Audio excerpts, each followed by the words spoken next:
Good evening and welcome to Talk of the Neighborhoods. I'm Joe Heisler, your host, coming to you from the BNN Live studios in Eggleston Square. And happy holidays to all of you. Tonight, as always, more politics, local politics, and we'll catch up with some old friends on their latest involvement. And joining me in the first half, Chip Greenidge. He is the founder of Greatest Minds, youth empowerment program that's having dramatic impact on the lives of some young people here, especially here in Boston. And then on the second half, old friend Darnell Williams joins us. He is, of course, the former president and CEO of the Urban League of Eastern Mass and an old friend. We'll catch up on some politics. How's he feeling after the presidential election? All that and more tonight on Talk of the Neighborhoods. Stay tuned. We'll be right back.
And so you just can't be average. Let me say this again. You just can't be average no more. Greatest Minds really give us like a lot of opportunities. We went to a lot of events around the community. Most enjoyable part of this whole experience in Greatest Minds was attending the Bridge program. Because being a part of that program, I got to see different personnel, people of different, different classes in life, and you get to see, how to be able to articulate yourself in certain situations. One of my favorite moments from the NAACP was playing like the video games, because they had like a setup where we could do like this driving game. So it was fun to compete with others and see if I would win or not. And we also did other events like the Bridge event, where we saw Jaylen Brown. We did yoga. He brought us to the museum, and we just like learned a little bit about coding. I'd say the clubhouse, because I got to go to the studio. I discovered the studio at the clubhouse. I rap here and there, so I got to do that. One of my favorite parts working with Greatest Minds this past summer was coming to work here in Nubian Square. Dudley has had a lot of renovations and resources for the youth, and I appreciate that, so thank you. What Greatest Minds is all about is like pushing you guys to the next limit. It's about making you guys expand on your networks, learn new people, and also going out and shaking hands.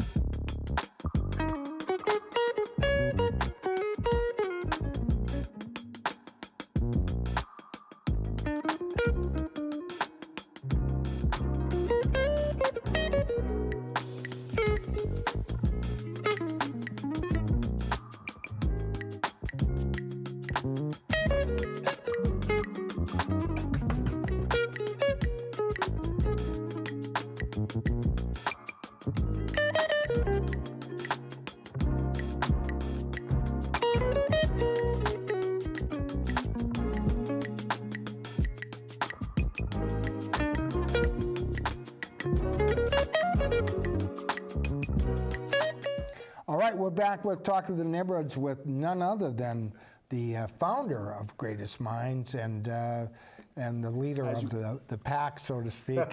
He's got a lot of young people, and it's a great empowerment program that he's come up with. Thank We're you. I'm so talking glad about- to be here. I haven't We're been here in talking a about minute. George Greenidge Jr., Chip Greenidge. Nice to have you I here. feel back at home here. You're back. The old B&N studios. There we go. And also now a Harvard fellow. Oh, yes, correct. So you've really come a long way. Now, you were down in Georgia, and you came back up here when you were picked for the fellowship, right? And, One thing my grandfather told me, he said, Harvard never hurts anybody's resume. No, they do not. They do not. So I packed up, and also a lot of things at Georgia, the students down there, it's open carry. Yeah. So you can bring a gun to class. So you know me, I'm from Massachusetts. I'm looking at the gun the whole time while I'm teaching. So I said, this is the right time to leave.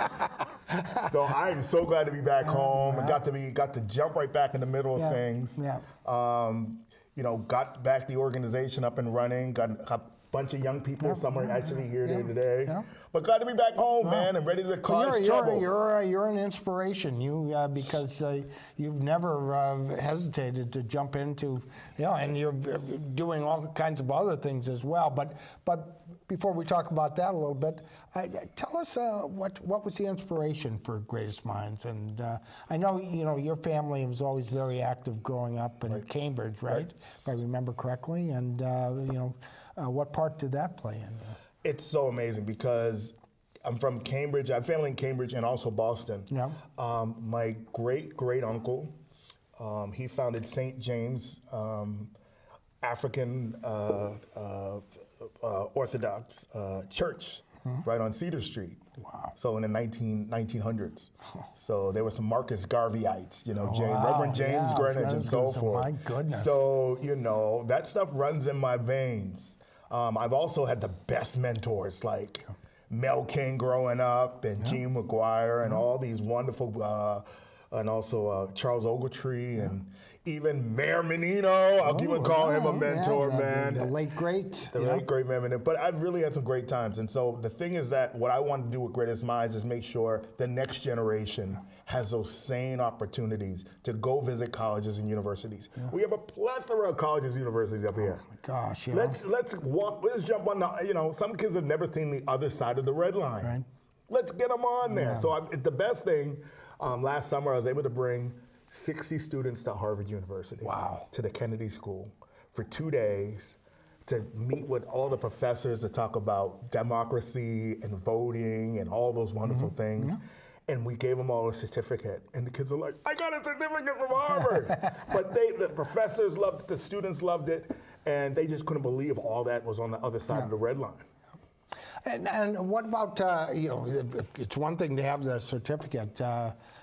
You've been doing this for years with young people that have gone on. Oh, yeah. They've gotten their degrees, they've gotten involved, and tell us a little bit about that. Talk about that. Oh, it's great to see all of them making their moves. Yeah. I mean, I remember Liz Miranda was in half of our program. Oh, my goodness. Tony Richards, you know what I mean? Michael Williams, all these ones that are now they're 40-somethings are out there doing it. You know what I mean? So I'm really glad to be a part of helping them kick their doors down for them to meet some different people, but also being a step along the way to show what mentorship really is. I'm very proud of all the great work that everyone's doing here. And as you know, we just, the great Gloria Fox just passed. Yes, I saw that. Yeah.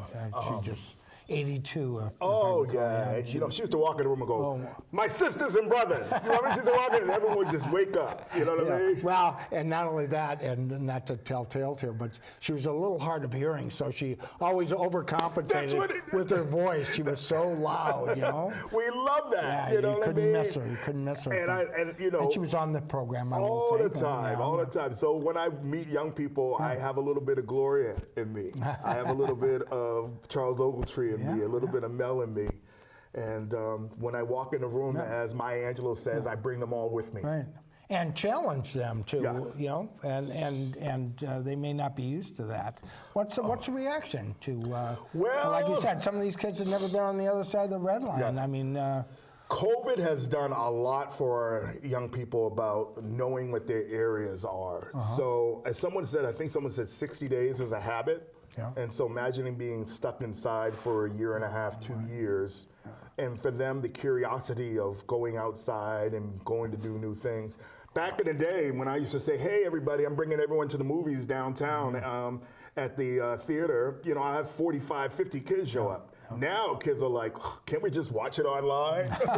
Wow. But the whole piece about getting us all back together, and as you saw from the video earlier today that you just saw, is about getting them back. Some of them haven't never even hung out in Dudley Square. They're going to the library. They're going to the Nubian Market. They're going to the computer clubhouse. We got them memberships at the Boys and Girls Club, at the Y. We got them also at the new Nubian Cafe. So they're actually walking around. And also there's that brand new park with the statue right there of the general. Kids are able to sit there and just hang out and just talk with each other. Yeah. You know what I mean? So we're trying to bring back that kind of home piece. Over the years, how many young people do you think you've mentored? I just got an award from Roxbury Community College for the 50 Pioneers. And I'm the youngest on there, man. Hey, man, it felt good, man. So, since finally, you're the youngest one on there. I was like, hey. So, 1990, 89, I started at 18 years old, doing a lot of college. A lot of kids, a lot of people here know, and that's how I met a lot of people in Boston. I would say 10,000. Wow. That's the numbers. Everyone sat down together and said, Chip, let's add up these numbers. 10,000 people. That's incredible. Isn't that great? Congratulations. I mean, really, because you're absolutely right. Some of these kids would never, ever, deign to, kind of. And RCC was always, I was starting out as an entrepreneur. Yeah. RCC opened the doors. Right. You know, we didn't know where to put the program. Right. RCC always opened the doors Roxbury Community College, to actually have us be there. Yeah. So students were able to be and get entangled with Roxbury Community College as a place, as their first places to go with higher education. Yeah. And now, what happened when Harvard called? How did that happen? Well, I kind of applied, and it's just like, oh, I ain't gonna get it. And then and then you get the letter, and you're like, wait a minute, do I want to read this? I know, and I was just really excited. But it was always supposed to be 1 year, and now it's year 4. Yeah, wow. So I'm excited. I love being back home. And that's which program? With the Harvard Kennedy School, with the Ash Center for Democratic Governance and Innovation. How's that sound? Wow. So we look at different governments all across the country and the world, different systems and how they're working and how people are participating and all those other things. And it's a great lens to have, especially right now as we look at the word reparations. Wow, yes. And I want to ask you a little bit about that, but first tell us about this. So you've got this summer program. How's that working out? Oh my, we've been doing that for years. We had over 52 students this summer that worked in the Nubian Square area, and they learned about college careers and community service. Wow. And we had some of our mentors are actually right outside here today. They're actually out there right now. But they're the ones that are college students in the area that are just helping them get away and showing them that role modeling can always happen, and people in your neighborhood could be your role models and so forth. Well, and and is this strictly a local program, or has it gone beyond? I know you were doing work when you were in Georgia on this as well. No, it's also at Morehouse College and also at Georgia State University, where we have a large group as well from the greatest minds. So it's great when you're able to bring both groups together. They learn so much from each other, and these are the ones that are carrying. These are the ones that are. That's funny, right? Not quite, but they'll show you a couple of things. Yeah. Well, and of course you've always been very active, but now you're being kind of looped into a number of other things. Not the least of which is this reparations task force. How did that come to pass? Wow. And what kind of work are you doing there? The reparations task force was an initiative by the city council in collaboration at the end, because Mayor Wu had to sign it. Right. To be to look at the history of slavery in Boston, but also to look at the harms that the city as a government has done, but also just the structural racism that Boston has. So right now we're in the research phase, and in the research phase, people say, let's really find the evidence. And of course, anyone in Boston will say, What textbook example do you need? And so right now we have two researchers teams. One's out of Northeastern and one's out of Tufts that are actually doing the history from 1600 to 2020, looking at different systems, the different laws and so forth. And so they should be finished with their research, I think, in the next month or so. So we'll be able to present that, and then we're going to be doing more community outreach with the community, hearing people's own stories, right? And then being able to wave that in, and then at the end is to develop recommendations to the city council and the mayor about what structures and ways that we should look at this. It might be money, it might be policies, it might be all these different things, but I think it's a healthy way for us to kind of look ourselves right in the front to say that these things did happen in the city of Boston. Well, certainly. I mean, in the recent history, not forget about it, but going back, who knows? And I'm sure that's what they'll turn up. But, well, my uncle would always tell me growing up is like, don't go to Carson Beach. Because he was, they were there in 1975 when the horses came and all those other things. Never go to South Boston. Right. So these are the things in the whispers. I always wanted to go to, I remember as a kid, I always wanted to go to the South Boston Parade.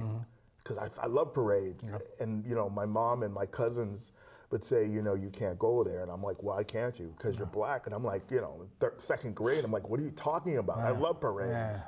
So you kind of learn those kind of lessons as well. Another lesson, as you know, is the Charles Stewart, when he murdered his wife and blamed it on a African-American man in the Mission Hill neighborhood. My dad lives in Mission Hill, and my father told me in 1989 when I was in college, don't come home. Because they'll grab you, they'll frisk you, they'll throw you against the wall. Stay in Georgia. I was at Morehouse. Just stay there for the thing. Wow. And then to come, I know you remember that day, January 3rd. Of course, everybody does, when he jumped off the bridge. You know what I mean? So, I think I was in shock. I think we all were in shock. Oh, yeah. Are you kidding me? That was, I think a real defining moment for Boston. Yes. And I sense that, we've, obviously got to do better, but, there's, I think I got kicked in the. I think I felt kicked in the stomach that day. I'm sure. A lot of people did. I just remember Flynn, and I remember Bruce Bowling on TV and Charles Yancey saying, "We told you." You know what I mean? Don't always believe what you believe. Well, that report should be very interesting, very perhaps explosive, and some people may not want to hear it. It's not quite the third rail, but you start talking about reparations, people really get a little uncomfortable with that. Right on. But also the way that Greatest Minds is doing it, if we have something called Generations, and we've been doing this conference, and I think we have a little clip. But we've been doing a conferce. I don't know if we can roll that or not. Do we have that? We'll see. Anyway, keep explaining. Well, the Generations Conference, where we bring back a lot of the elders. We had Jean McGuire actually speak to all the students talking about race and class in the 70s and the 60s and the 50s in Boston. She talks about going to the Dearborn and playing the violin with Mr. Tasaka and all that and all these other things. So we're able to bring generations together, and I think this is one way we can start talking about reparations and repair. Okay, I think we've got a video clip of Jean McGuire here, if we can roll that. Give Jean McGuire her award, and also Brother Mel King with his daughter here, Pam King here, to give their awards and to have some lunch and get right into it. Thank you. Okay, I'm going to be very short. Mentioning Mel King, because that is the king. Say that one. Wait. I want you to say it into the mic. Hold on 1 second, sister, right here, baby. Give her the mic, please. Let her say it in the mic. All right, go ahead. Right there. Mel King is a man. He ran for mayor 3 times. How many of you have supported a person of color or woman running for mayor 3 times? His family didn't have him home because he was all over Boston. He was all over the legislature. He was the king. And I haven't heard, I'm glad somebody mentioned his name, because John O'Brien and Mel King and Shirley Owens Hicks, some of the people, Gloria Fox, who led the way, are followed always and forever by anybody who wants justice to prevail. They're not all white, they're not all black, they're not all Asian. They're good people wherever they are. Let us start looking at people's hearts and souls and not the color of their skin or their gender.